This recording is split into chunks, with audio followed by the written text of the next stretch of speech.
گڵدانی الشعر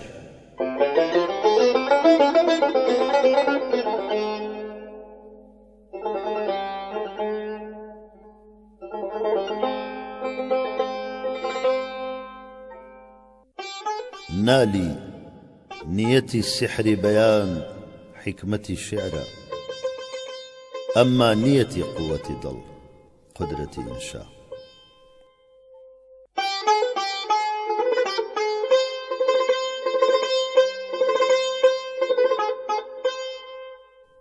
بیسەرانی بەڕێز و خۆشەویست، لەم ئەڵقەیە و چەند ئەڵقەیدا توی بەرنامەی گۆڵدانی شیعردا دیوانەکەی حەزرەتی نالیتان پێشکەشەکەی.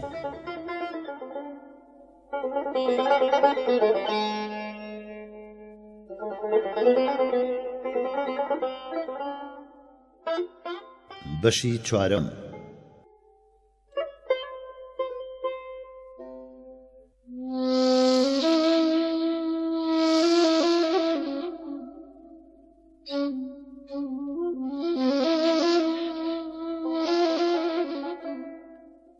بیستم لە هەموو لایە مەیلی شەڕ و دەعوایە، سەودا لەسەرمدایە باکم چ لە غەوغایە. فەرمووی بە مژەی مەستی ئازانە و تەڕدەستی، سادەی لە دڵی سستی تیرێ بە تەمەنایە. چەرخی چەپی گەردوونە ڕاست و چەپی چەندونە، بێچاکە چ بێچوونە ڕاستی لە چەپی نایە. پێم گوت مەکە چاک چاکم پێش خزمەتی زۆر چاکم، فەرمووی بەسەری کاکم داغت لە دڵمدایە.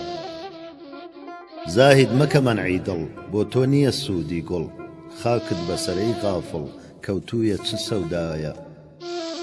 نالی مەکە وەسفی تۆ باریکە نەمامی تۆ، معلومە کە سەروی تۆ بێمیسلە لە دنیایە.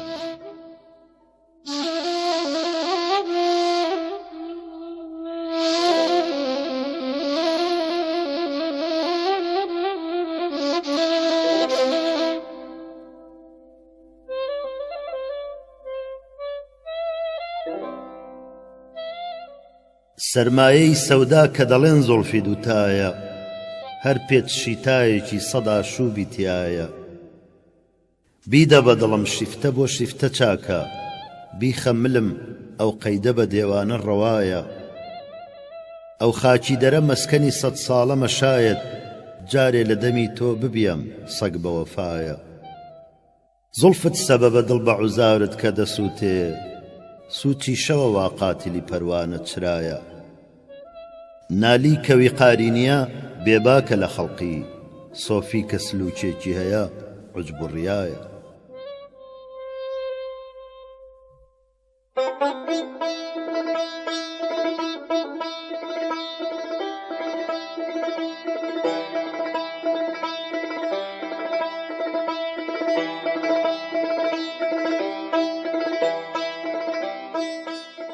مشخص لەشکری خەتت لەسەر تەسخیری باڵایە، کە توڕەی میری میرانت نیشانەی سەبتی توغڕایە. خصوصەن هیندووی خەتی بەیازی ڕووی مەحموودم، لە موڵکی ڕۆمەدا ئێستەش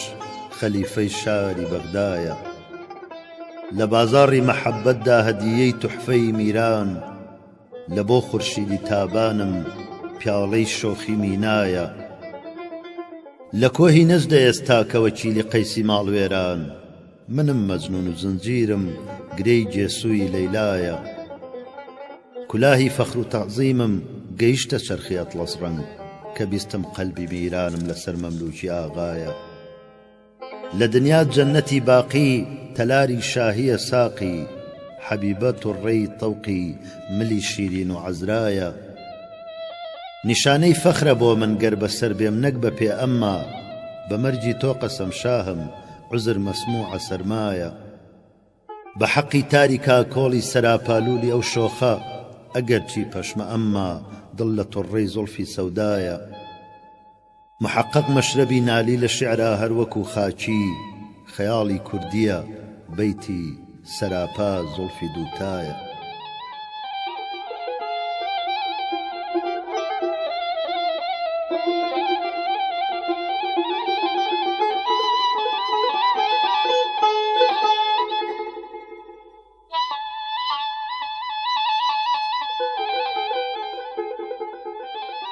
الله الله کە چ عەقڵ و چ کەماڵێکی هەیە، لەگەڵ ئەو عەقڵ و کەماڵە چ جەماڵێکی هەیە. دڵڕفێنێک کە لە بۆ مەدحی سەراپایی ئەوێ، واجبە مەدحی بکا هەرچی کەماڵێکی هەیە. ئەهلی ئەم شارە هەموو نۆکەر و ئەتباعی ئەون، یوسفی میسرە عەجەب جاه و جەلالێکی هەیە. گەر خەیاڵی دەهەنی بێنمە نێو ئەم غەزەلە، دێن دەڵێن ئەم غەزەلە وردە خەیاڵێکی هەیە. خەتی سەبزی لە کەناری لە بینالی، هەر وەک خزری زیندە لەسەر چاهە، زوڵاڵێکی هەیە.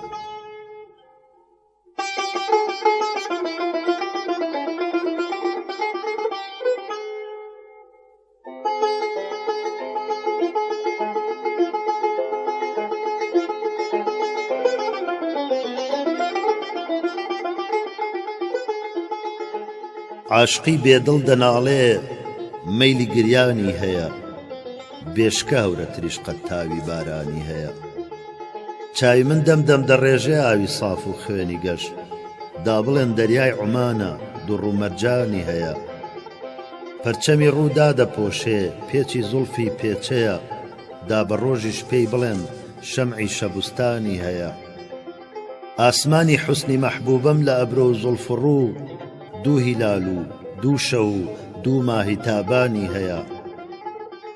هەر لەبت یاسینەشت هەردوو بە دەرخەتدا بڵێن لەعلی ڕومانی هەیە یا لەعل و ڕومانی هەیە. وەحشیە لێمان لە بەرتانەی ڕەقیبی سەگ سیفەت، ڕاستە هەرزیە ڕۆحێ بۆ وەسواسە شەیطانی هەیە. دڵ مشەبەک بوو لەبەر ئێشانی نیشانی موژەت، حەیفە قوربان ئاخر ئەم نیشانەی شانی هەیە. لەحزەیەک و لەمحەیەک چاوک بە چاوی ناکەوێ، کێ دەڵێ وەحشی غەزا لە مەیلی ئینسانی هەیە. تۆ ئەگەر هەستی لە جێ ڕاوەستی دێ و کافریش، دێن دەڵێن بە خودا قیامەت ڕاست تاستانی هەیە. فارس و کورد و عەرەب هەرسێن بە دەفتەر گرتووە، نالی ئەمڕۆ حاکمی سێ مڵکە دیوانی هەیە.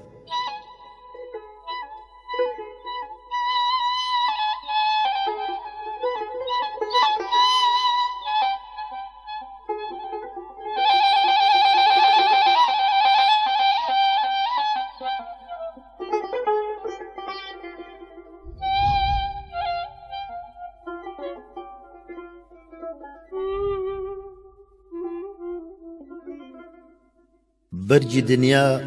هێندە کورت و کۆنە و بازاڕیە، چونکە ناگاتە گونی دێوانەکەی لێ عاریە. من لە بێبەرگی مەخەم پرسی کە بۆ ڕووتی وتی، ڕەبی من شێت بم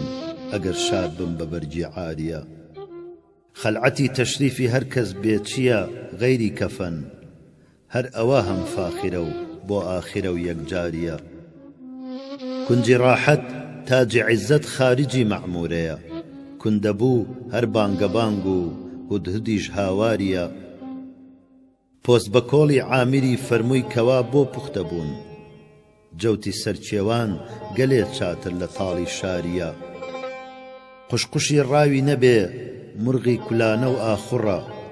سەگ سەگی تازی نەبێ کادینی و ئەنباریە. فەرقی کۆساران لە پاساران دەفەرمووی وەک چییە؟ وەک عەزیزی باز و وەک بێحورمەتی پاساریە. سەهم هەتا جوعبە نشین بێ گۆنە زەردی خەڵوەتە، قەوس هەتا چل لە گوزین بێ هەر ئەسیری خواریە. نوسحی نالی ڕەنگە هەر کەس بیبیە بیکاتە گوێ، چونکە نەزمی ساف و وردە هەر وەکو مرواریە.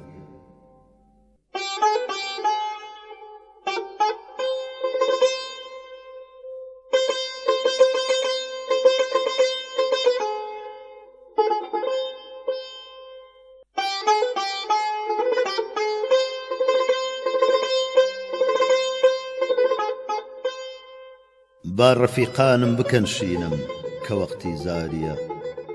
قەت مەکەن تەقسیر لە گریان شیوەنم یەکجاریە. تیرەکەی ئەو ڕۆژە مەحبوبم کە لوتفی کرد بە من، گەر نەبەخشێ مەرهەمی وەصلی برینم کاریە. حەبسی چاهی میحنەتم کافر بە حاڵی من نەبێ، کار و پیشەم دایمەن گریان و شین و زاریە. هەر بە ئومێدی عیادەت بەڵکە جارێ بێتە لام من ئەگەر چی بشمرم پێم خۆشە ئەم بیماریە کەس نەکا مەنعی گوڵم گەرچی دڵی کردومە خوێن چونکە معلومە کە ئیشی خونچە هەر خوێن خواریە کوچە کوچە خونچەکەی پەیکانی مژگانی گوڵم بۆ شەهیدی شاهیدە دایم کە خوێنم جاریە هەرچی مەحبوبان دەکەن خۆشە بەڵام داخی ڕەقیب دەمکوژێ تەرحی مرێ هەروەک کەری بێگاریە ناڵە ناڵی نالیەوە خەڵقی خستە زەلزەلە یا نەخۆ حەشرە گوناهکارە وەها هاواریە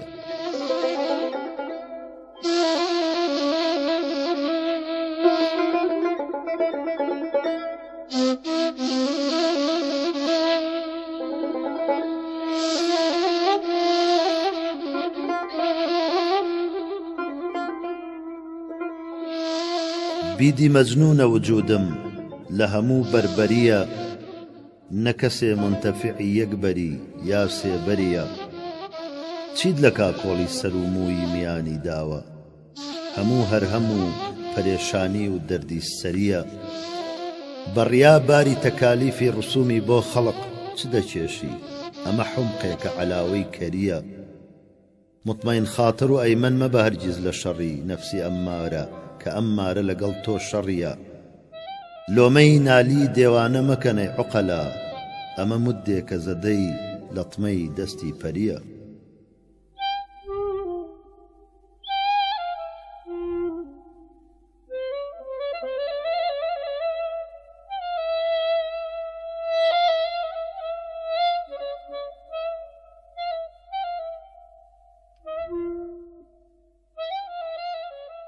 لەو کەسە دینی ئەتۆ نووری دڵ و ئیمانیە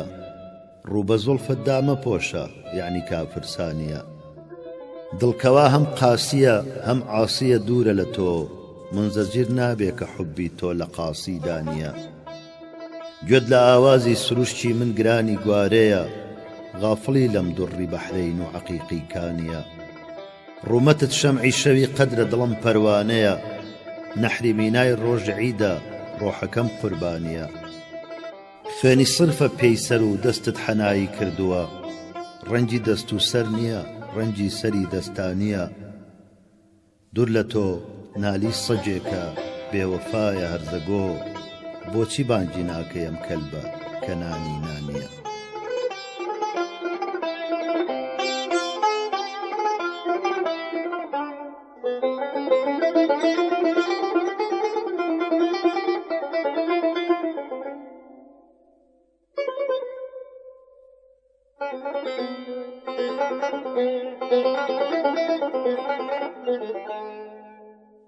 ئاخ لەگەڵ ئێمە حەبیبە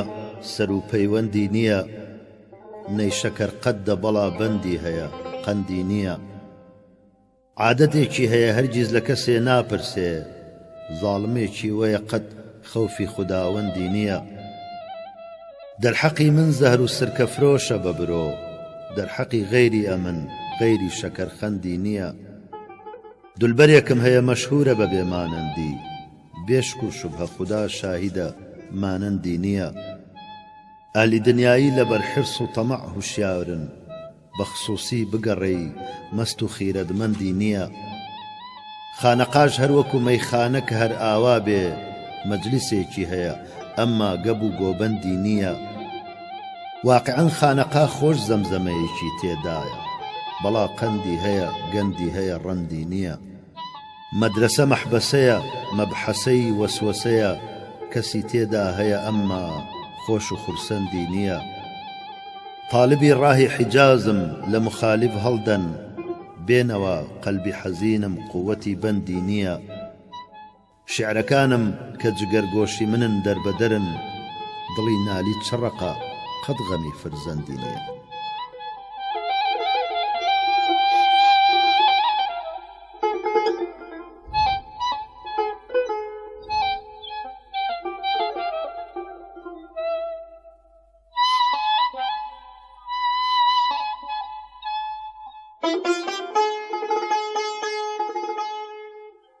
حەریقی زیقی زیندانم نەسیمی سوبح دەم بابێ ئەگەر ڕۆحی منت باقی دەوێ ساقی مەی نابێ لە وەسڵی تۆ زیاتر خەوف ناکەم نەک لە هیجرانت بە میسلی شەمع و پەروانە بەڵێ عاشق دەبێ وابێ نییە دەخڵم لە شانامە و مەسافی غەیری ئەم نوکتە کە کوشتەی بەندی تۆیە هەر کەسێ ئازاد و ئازابێ کەسێ پوشتانی باڵاتە حەریفی ئاڵ و واڵاتە کە شبهی کاکۆڵی ژۆلیدە سەرگەردانی سەودا بێ فیدای تەشریفی ڕێگەت بێ خەراجات و خەزێنەی دڵ نیساری تۆزی پێت بێگەر لە چاودا قەترێ مابێ لە عەکسی زاتی بێ ڕەنگت هەتا کەیدی دەڕەنجین بێ جنونی لەیل و مەیلی نەقشبەندی عەکسی ئەسما بێ مەگەر هەریانی نەقشینم ببێتە نەقشبەندی دڵ کە نەقشی غەیرە ڕەنجی ئەو بە ئاوی دیدە شۆرا بێ سبوتت باعیسی نەفی منە وەک لامی زولفەینت لە هەردوو لاقەدت بگرێتە ناو وەک لامە الفەلا بێ گەهێ ئاهوو ڕەوششاهی گەهێ گەوهەرمەنیشماهی بڵا باسی نە سەحرا بێ بڵا با دیدە دەریا بێ کەمەندی زوڵفی دوولانە لە بۆ گەبر و موسڵمانە دەکێشێ بێ محابانە چلەم لابێ چلەو لابێ لە ئالی ئەشتینالی بێکەسە غەڵتانی نێو خاکە مەگەر سەمعی قبوڵت مشتری لولوی لالا بێ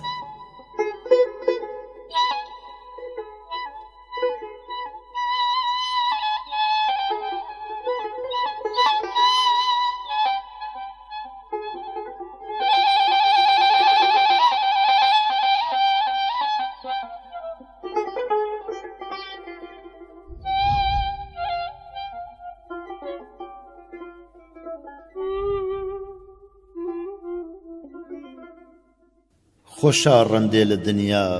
بێ موبالات و مجەڕەد بێ بە ڕۆژ زیندەی جەماعەت بێ بە شەو مات و مجەڕەد بێ بە سوورەت جەلوەتی غەرقی عەلایق هەروەکو خەڵقی بە مەعنا خەڵوەتی مەستی مناجات و مجەڕەد بێ ئەگەر عالەم ببێتە خەڵعەتی تەشریفی سەر تاپای وجودی بێوجودی بێ مباهات و مجەڕەد بێ بظاهر تاوسی رنجین صفاتی تهی على التهی بباطن قمری و خاکستری ذات و مجرد بێ ئەگەر تەکیە ئەگەر شێخە هەموو داوی علایق بوون بڵا نالی بچێ مەستی خەرابات و مجرد بێ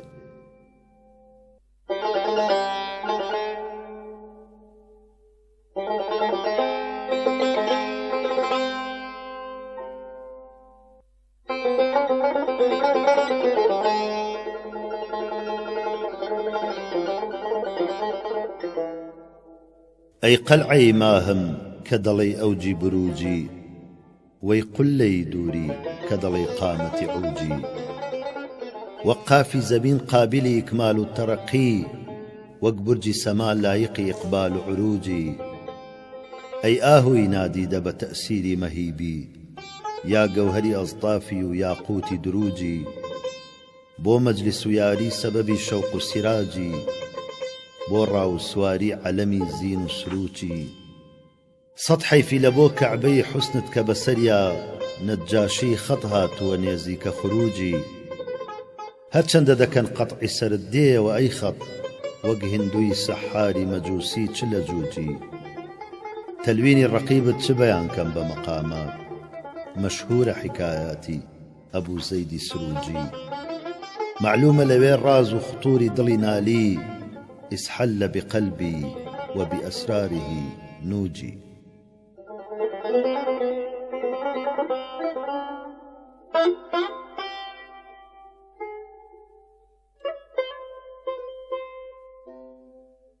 گەربازی نەزەربازی لەم دەست و نیگارەت چی بۆ یاری و دەستبازی لەم ڕاو دیارەت چی گردنکەچی زوڵفی بووی سادڵ مەدە بەرموژگان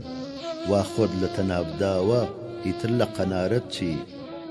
ئەو چاوە کە هەڵدێنی سەد عەربەدە دەنوێنی هەر ڕۆحەکە بستێنی لەم غەمزە دووبارەت چی گەنجینەی نێوسینە ڕەنجینە بە سەد چینە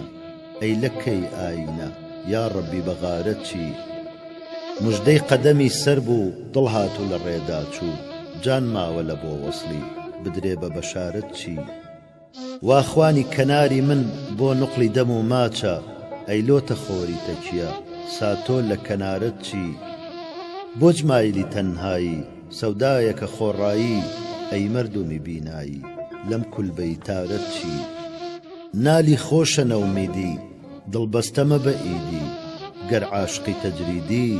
لەم یار و دیارەت چی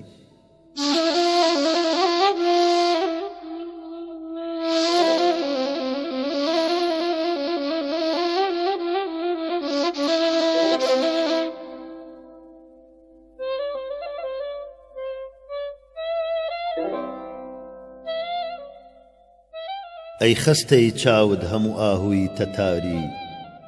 وەی بەستەی زوڵفت هەموو شێرانی شکاری خەندەت بووەتە باعیسی گریانی دەمادەم بەرقە سەبەبی بارشی بارانی بەهاری سەهمی نیگەهت خستمی هەستامەوە ڕاکەم ئەگریجە و زوڵفت بە جەفا هاتنە یاری وای فەرموو کە ماچت نەدەمێ ڕووڕەشی تۆ بم ئەم ساڵە بەجێ دێ ئەسەری وعدەی پاری مەغشوشی زەڕە عاجزی زی و دەرهەمی دیرهەم بۆ شتێک چووە سۆفی کەرە بۆز بۆ غەمی باوری هەر یارێک کە ماڵانگەڕ و بێگانەیە نالی کەندوومە ددانی تەمەعی بۆ سوکەناری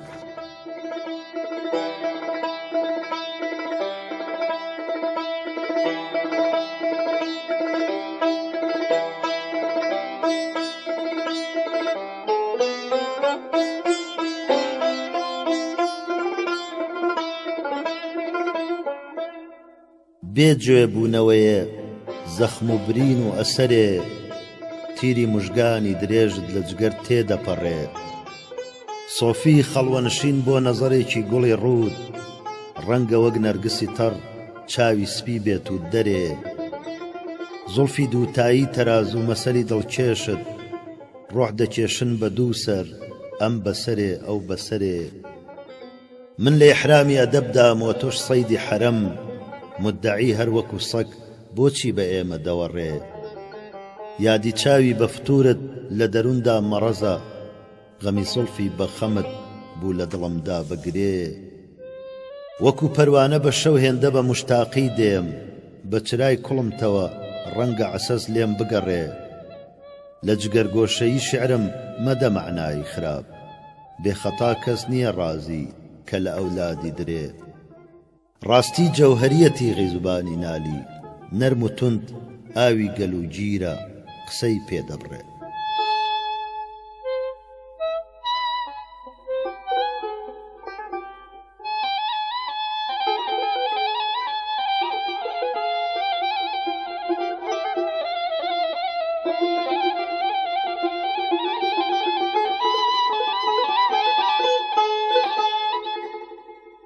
ساقی وەرە مەیخانەی دڵ کۆنە ڕەحیقی گەرمایلی تەوفی حەرەم و بەیتی عەتیقی یەک ڕەنگم و بێڕەنگم و ڕەنجین بە هەموو ڕەنگ بەم ڕەنگە دەبێ ڕەنگ ڕێژی عیشقی حەقیقی مرواری ئەشکم وەکو یاقوتی ڕەوانە ساقی بدە لەو لەعلە شەرابێکی عەقیقی دایم لە حەزەردا سەفەری بە لە وەتەندا قوربەتکەش و عاجز بە ئەگەر ئەهلی طەریقی خەڵقی کە هەموو کودەکن و بەستە زبانن با بێن و لە نالی ببیەن شعری سەلیقی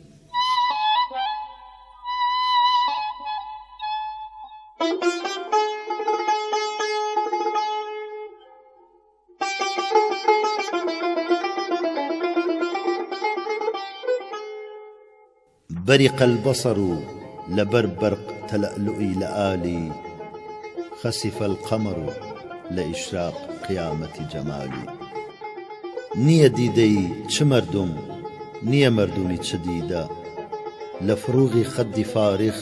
لخيالي خالي خالي سري هردو كلمي داخو قولي نوبهار يا خو طرفي نهار زلفي زلف من الليالي يمي دي دبر لمرجان وق يشمي آبدارا شبيت تشبيه زلفي سياهي وق زخالي بملاحتي التكلم همو زمزم مليحي بفصاحة التبسم همو كوسر زلالي نظرم پڕە لە نووری شەو ڕۆژی تەڵعەتی تۆ کە بەڕوو شوعائی شەمسی بە برۆ خەمی هیلالی ڕۆخی تۆ گوڵێکە سەد وەک هوزاری عاشق ئەمما لە هەموو چەمەن دیارە بە ئوسوڵی نالی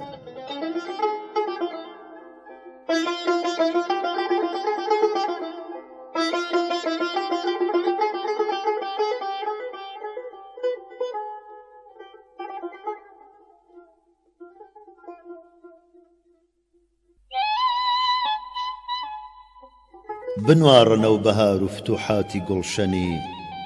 گوڵزاری کردەوە لە دەمی خونچە پێکەنی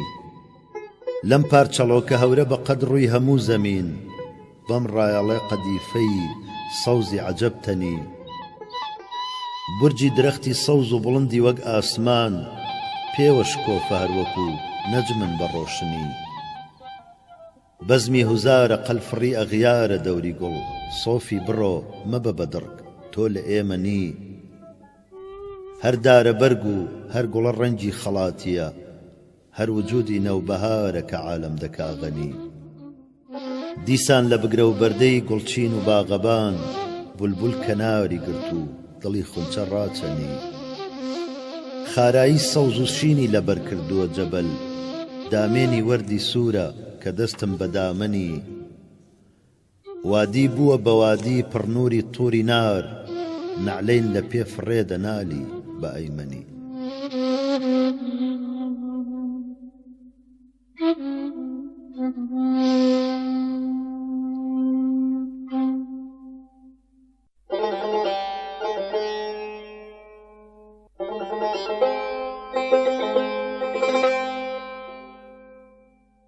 مساوی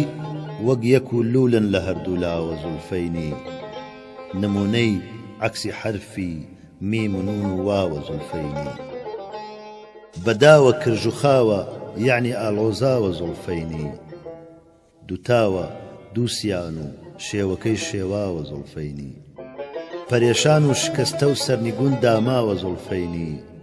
تو مەزبادی سەبای چین و خەتای لێداوە زولفەینی لە جێی پاوانە و گەردن لەغی داناوە زولفەینی کە وەک ئەژدەل لە پێ و گەردنی ئاڵاوە زولفەینی دوو جاد و ماری مەغزی ئادەمی خواری قەرارداوە لەسەر شانی وەکو زەحاک و ناوی ناوە زولفەینی بە توڕە وەک پەڕی تاوس بە گەردن ئاهووە یعنی لەسەر ئاهووی گەردن هەردوو حەلقەی داوە زولفەینی بە زاهر زوڵمەت و دوودە بباطن نور و نارێکی لەعود و عنبەر و مشتی خەتای بەرداوە زولفەینی شکەنجی تاری پڕمشتی تەتار و تارە ئەمما ئەو دووتاو هەر تایە بارێکی لە عنبەر ناوە زولفەینی وەکو دوودی سیاهە ئاهینالی و ئەم ڕەقیبانە لەسەر تاپێ لە بەرگی مەرگ و ماتەم ناوە زولفەینی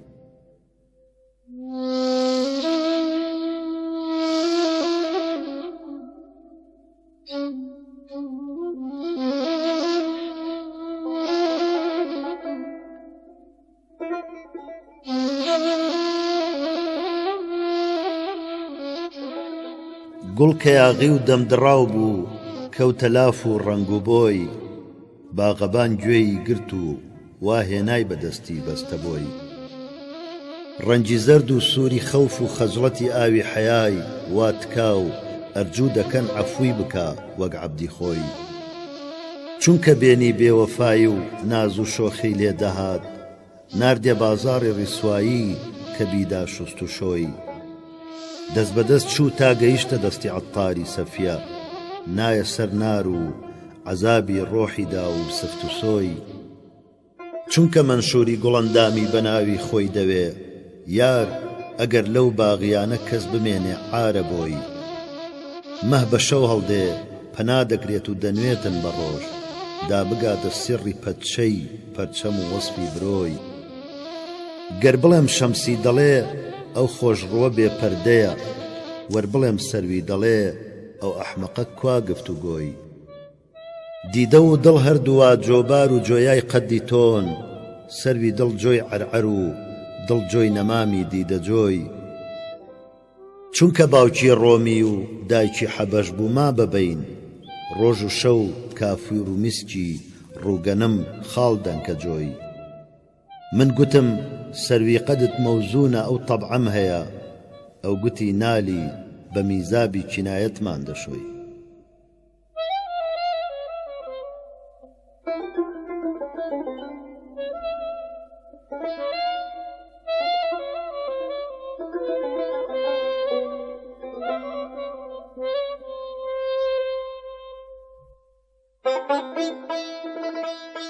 تەشریفی نەوبەهارە کە عالەم دەکانوێ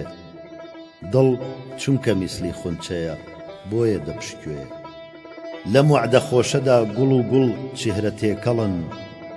یەک ڕەنگ و متحید بەدڵ ئەمما بەتەنجوێ عەرعەر عەدیلی قەدیە یعنی بەرابەرن سنبول شەفیهی زوڵفیە فەرقی نییە موێ لەم خۆشیە کە هێزمی مەتبەخ سەوز بووە ماوم عەجەب لە دیدەی سۆفی کە ناڕوێ تیپی شکۆفە خەیمەی داوە لە هەر تەرەف یا شاهی نەوبەهارە هەڵی داوە هۆردوێ دنیا کە گوڵگوڵی بووە قوربان ئەتۆژ وەرە تاالب بە گوڵ بە قەیدی چییە گوڵگوڵی بوێ بولبول کە گەرمە نەغمەی ئاگر دەکاتەوە قونچە حەزینە جەرگ و دڵی بۆ دەکاتوێ نالی زوبانەکەی تەڕووپاراوی سەوسەند حەیرانی چاوی نێرگسە وەک لاڵە نادوێ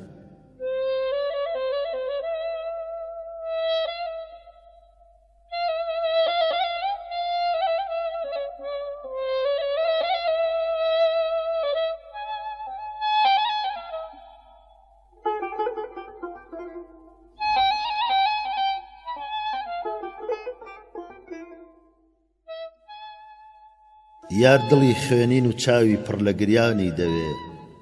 ئارێ ئارێ گوڵ لە باغان ئاوی بارانی دەوێ هەر کەسێ ڕووی تۆ دەبینێ خۆی بە قوربانت دەکا چونکە ئەبرۆی تۆ هیلالی عیدە قوربانی دەوێ ئاو لە چاوانم بە خوڕدێ ئاگری دڵ ناکوژێتەوە وەک جەهەنەم ئەم تەنورە ئاوی تۆفانی دەوێ عەشق سوڵتانێکە هەرگا ڕوو لە وێرانێ بکات ئاهی سرد و ئەشکی گەرم و قەلبی بوریانی دەوێ دوور لە تۆ دڵ هێندە بێ ئارام و بێ حاڵ کەوتووە ئەی مەسیحای عەسر لەو لێوانە دەرمانی دەوێ ڕووم ئەوا زەرد بوو وەکو پاییز لە هیجران نالیا عەشق ئێستاکەش لە من سەیلی بەهارانی دەوێ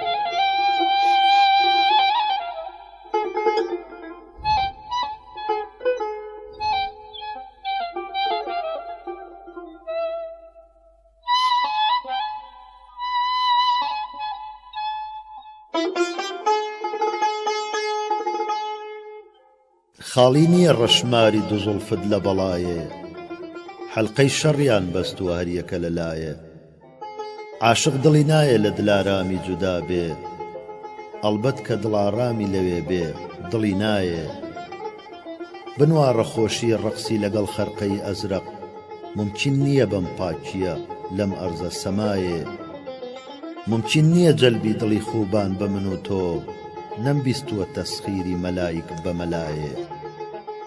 نەقدی دڵوجان بۆ قەدەمت نیمە بەهایە غەیری ئەمە قوربان بە خودا نیمە بەهایێ ئەی شەم بترسە لە هەناسەم کە بگاتە ئەو دووکەڵی زوڵفە کە پەرێشانە بەبایێ تا چاچی نەکەی پڕ لە هەوا سینەی نالی وەک زەنگڵە ئاوازەی ناڵەی دڵی نایە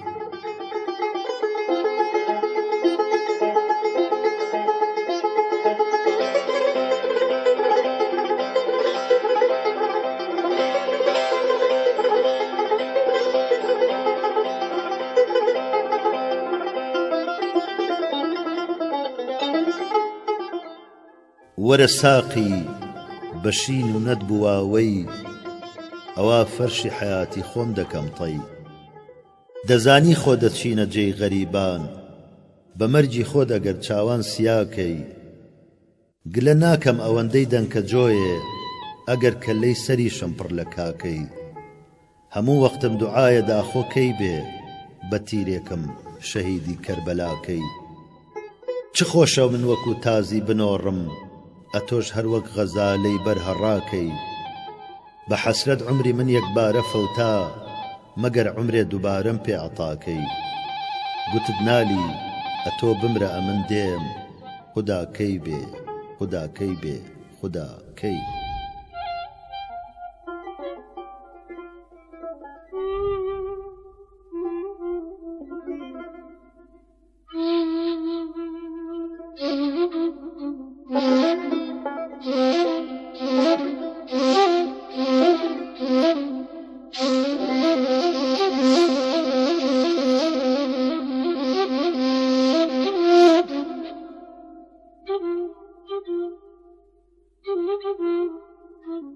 بحمد الله دووچاوی یارمەوە خەی بەبێ مەیمەستە بێ مەیمەستە بێمەی لە بوستانی ئێرەمدا قەد نییە وەک شەمامەی وەک شەمامەی وەک شەمامەی شەوی هیجر و بەقای عمری ڕەقیبم خودا تەی بێ خودا تەی بێ خودا تەی وەرە موتڕیب بە کوێری چاوی ئەغیار سەدای نەیدێ سەدای نەیدێ سەدای نەی لە دووری نازەنینم ڕەنگ زەردم وەکو بەی هەر وەکو بەی هەر وەکو بەی لە نەهرەینی دووچاوم ئەشی خوێنین پەیاپەی دێ پەیاپەی دێ پەیاپەی گوتی نالی ئەتۆ بمرە ئەمن دێم خودا کەی بێ خودا کەی بێ خودا کەی